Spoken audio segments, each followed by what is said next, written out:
One day felt pushed, so I pushed back. You threatened more, use the karma attack. Wake up one day to the villain's show, with the tap of his fingers condemning, you must go. Free speech was a right and now a crime. Speak up, get crushed, you'll pay this time. Innocent or guilty, is this the land of the free? I live in America, how can this be? This is America, speak to me. This is an excerpt from my play, Re-sil-ience. My name is Eloise Coopersmith. I was in this amazing playwriting class at South Coast Repertory Theater, and Sarah was in the class with me. And I started working, I was working on a musical, and Sarah was very encouraging. We would share our works within the group, and she was one of the people that just kept making amazing suggestions. And so when the class was over, I still wanted to write, and the class didn't happen for another year again. And I asked her if she knew of anything, and she said, I have a group called Breath of Fire, and we would love to have you. And I hesitated because I'm not a Latina. And I said, do you really want me to come?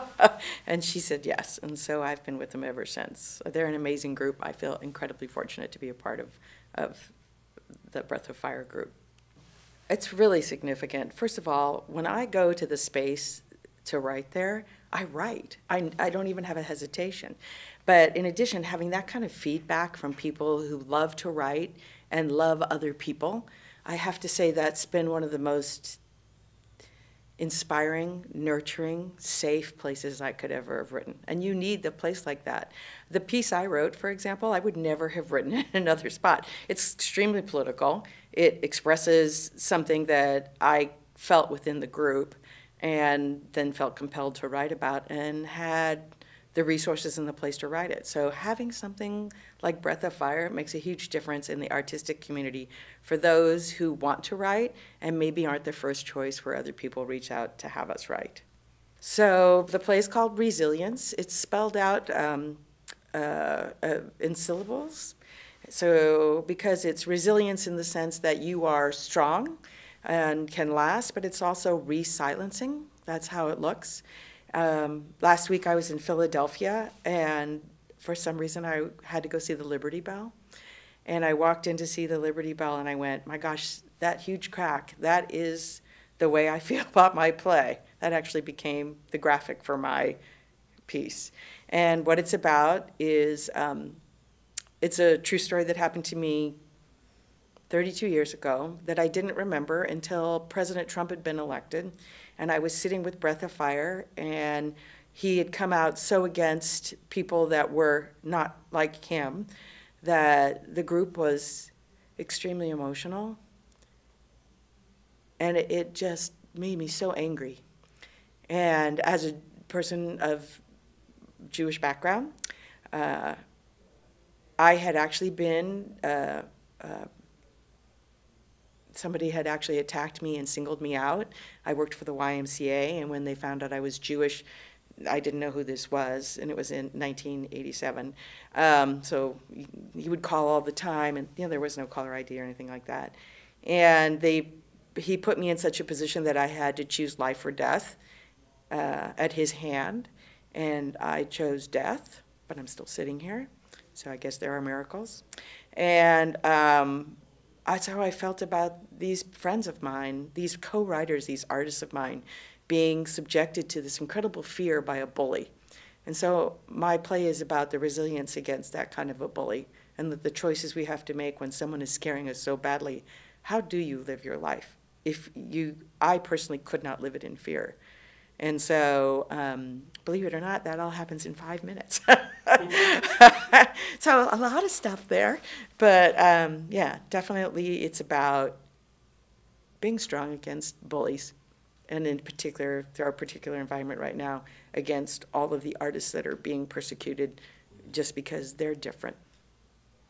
I feel like that's the only way I can express myself in our current environment. I feel like everybody gives opinions, and nobody listens to anybody else. And so if I want to express what I feel I have to write it in a play. That's what it is. What I would like the audience to get out of my play, I'd like them to realize that we have a lot of choices that we make in our life, and the one that is going to keep us growing as people and allowing to live our lives is standing up to the bully, even if it means that you don't necessarily get to have the life that you think you should have. And what I mean by that is sometimes when you stand up to people, things happen to you. But it's that kind of courage that we really need today. And I hope people find their courage. I started writing 32 years ago. I wrote my first musical. It was done in LA at Actors Alley. It was called Touchstones. It was based on a book, and I put this together. And then 2 years later, I had my daughter, and through life, I put all my cards on the shelf, my union cards, and I put my writing away, and I focused as a single parent on raising my children. And the last one went off to Carnegie Mellon 3 years ago, which is when I signed up for a playwriting class. So I don't know that I've been writing that long, but minus 28 years in between there to raise my kids. And then now that's all I do is write. The playwriting class 3 years ago with South Coast Rep, Breath of Fire. Yesterday I was on a 24-hour playwriting. You had 24 hours to write a play. They sent you the prompts, you wrote it, you submitted it, and it can only be within a certain 5 pages. It was really exciting. So I feel like I'm being given opportunity after opportunity to write through Breath of Fire, because I never would have found out about most of these things without having been a part of that group. So my father passed away, I want to say 6 years ago. And my experience with that was so shocking to me, what happened, that I felt I had to express it. And I'm an actor, been acting my whole life since I was 8 years old. And I couldn't express it through acting. And then I sat down and started writing, and I could express what was going on and the frustration I had with what happens at the end of your life. Very uplifting topic here is end of your life. And why people feel so like it's a huge step to grow up to do that. And the only way I could express that was in writing, and in writing lyrics. So I wrote songs and put the musical together, and that's all I did. I mean, I was up at 1 in the morning. It was like driven to write this damn musical. And when I was done, the next question was, okay, now I've written it, what do I do next? And I read it portions at South Coast Rep, and I read portions at Breath of Fire, and it's continued. I've rewritten it now, and I'm looking for another place to read it. And Sarah, once again, is giving me great ideas about where to go. But I cannot sleep unless I know somehow that that piece is being moved forward. That's what it is. And last night, when I had these prompts, and I had worked all day, and I was done at 9 o'clock, I picked up those prompts, and I worked until 1 in the morning. All my neighbors were celebrating Cinco de Mayo. And they were like knocking, I'm like, come on, your light is on, come on out. And I'm like, I've got to do this. I have no choice but to sit here and do this. This is my Cinco de Mayo. It was a great celebration to write a piece. So the core of me that tells me why I have to get up and write every day is the same thing that why I have to get up and breathe every day. Why do I have to get up and exercise every day? I mean, why do I have to be kind to somebody several times a day? Because that's the world I want to be in. And so I can't close my eyes and just pretend something's not happening. I am that crazy person that feels the need to say something. And the writing is the place I find a way to say it. I'm an actor, and I do a lot of musicals, and I love doing them. And I will always sing, because singing is another one of those things that drives me. But writing is actually my words. And when I get to write a musical, I get to sing my words. I don't think there's a better expression of self than that. Everywhere you go in this area, you will hear that people know Breath of Fire. And they know it because Sarah has worked with the people in the schools.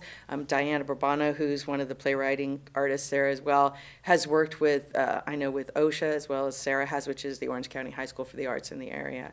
I think the reason that you know it's been effective is because we get people from Riverside, Corona, LA. People drive to come and spend Sunday, so we have writing on Sundays. The space just is open. There are writing prompt tables wherever you want, or you can just sit and write what you want. And at the end, if you want to share, you can and get good feedback.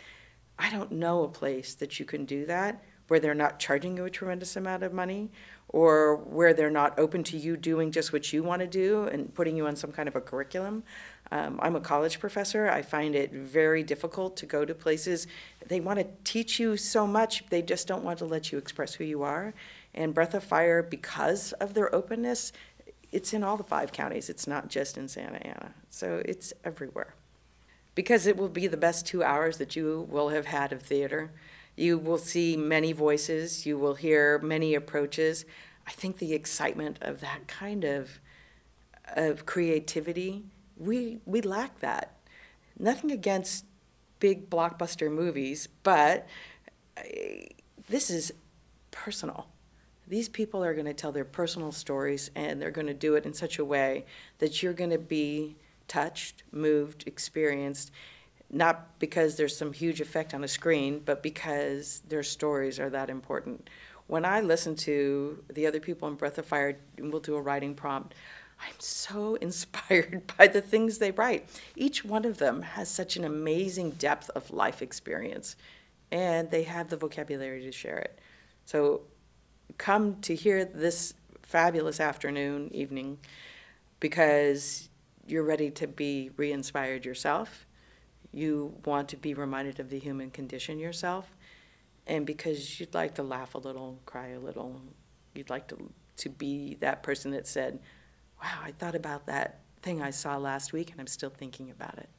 Yeah, it's a very special afternoon.